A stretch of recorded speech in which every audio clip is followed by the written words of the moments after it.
24 breaking. Thrissur കോടാലിയിൽ പാമ്പുകടിയേറ്റ് മരിച്ച 8 വയസ്സുകാരൻ ആൽജോയുടെ postmortem report പുറത്ത്. മരണകാരണം പാമ്പിൻ വിഷം തന്നെയെന്നാണ് റിപ്പോർട്ട്.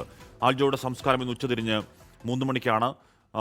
ശ്രീജിത്ത് ശ്രീകുമാരൻ വിവരങ്ങളും വെച്ചു. ശ്രീജിത്ത്, അങ്ങേയറ്റം വേദന ഉണ്ടാക്കുന്ന വാർത്തയുടെ തുടർവാർത്തകളാണത്. അപ്പോൾ അത് പാമ്പിൻ വിഷം തന്നെയാണെന്ന് സ്ഥിരീകരിക്കുന്നു. ആൽജോയുടെ സഹോദരനുണ്ടായിരുന്നല്ലോ, ആനോഷിന്റെ ആരോഗ്യാവസ്ഥ എങ്ങനെയാണ്? എന്താണ് വിവരങ്ങൾ ശ്രീജിത്ത്?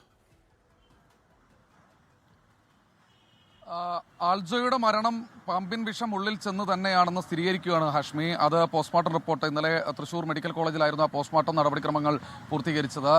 ശംഖുവരയൻ അഥവാ വെള്ളിക്കെട്ടൻ എന്നൊക്കെ പറയുന്ന ഇനത്തിലുള്ള പാമ്പാണ് കടിച്ചതെന്ന് ഇന്നലെ തന്നെ വ്യക്തമായിരുന്നു. ആ പാമ്പിനെയാണ് ആ തലയണയ്ക്കിടയിൽ നിന്ന്, ആ വീടിന്റെ ഉള്ളിൽ നിന്ന് നാട്ടുകാർ ചേർന്ന് പിടികൂടി തല്ലിക്കൊന്നത്. എന്തായാലും ആൽജോയുടെ സംസ്കാരം ഇന്നാണ് നടക്കുന്നത്.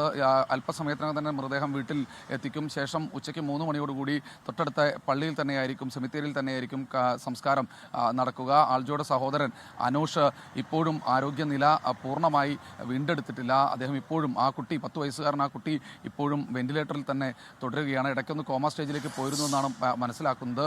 എന്തായാലും ജീവൻ രക്ഷിക്കാൻ വേണ്ടിയുള്ള നടപടിക്രമങ്ങളെല്ലാം, ആവശ്യമായ ചികിത്സകളെല്ലാം തന്നെ അപ്പോളോ ഹോസ്പിറ്റൽ, അങ്കമാലി അപ്പോളോ ആശുപത്രിയിൽ നൽകുന്നുണ്ട് എന്നാണ് അവിടുത്തെ ഡോക്ടേഴ്സ് അറിയിച്ചിട്ടുള്ളത്. അങ്ങേയറ്റം വേദനാജനകമാണ്. പാമ്പ് എങ്ങനെ ഉള്ളിൽ കയറി എന്നതിനെക്കുറിച്ചൊക്കെ ഒരു അന്വേഷണം പോലീസിന്റെ ഭാഗത്തുനിന്നും നടത്തുന്നുണ്ട്. എന്തായാലും കഴുത്തിനും ആണ് ഈ പറയുന്ന ആൽജോയുടെ സഹോദരൻ അനോഷിന് കടിയേറ്റിട്ടുള്ളത്. അവിടെ ഒരു ശസ്ത്രക്രിയ കഴിഞ്ഞു എന്നാണ് മനസ്സിലാക്കുന്നത്. ആൽജോയ്ക്ക് കാലിനാണ് കടിയേറ്റിട്ടുള്ളത്. ആരും തന്നെ അറിഞ്ഞിരുന്നില്ല. ഇത് ആദ്യഘട്ടത്തിൽ ഇത് ഒരു ജ്യൂസ് കുടിച്ചാണ്, അല്ലെങ്കിൽ അവക്കാഡോയുടെ ഷെയ്ക്ക് കുടിച്ചാണ് ഇത്തരത്തിൽ ദേഹാസ്വാസ്ഥ്യം ഉണ്ടായതെന്നാണ് വീട്ടുകാരെല്ലാം ധരിച്ചത്. എന്തായാലും വളരെ സങ്കടകരമായ കാര്യമാണ്. ആൽജോയുടെ സംസ്കാരം ഇന്ന് നടക്കും.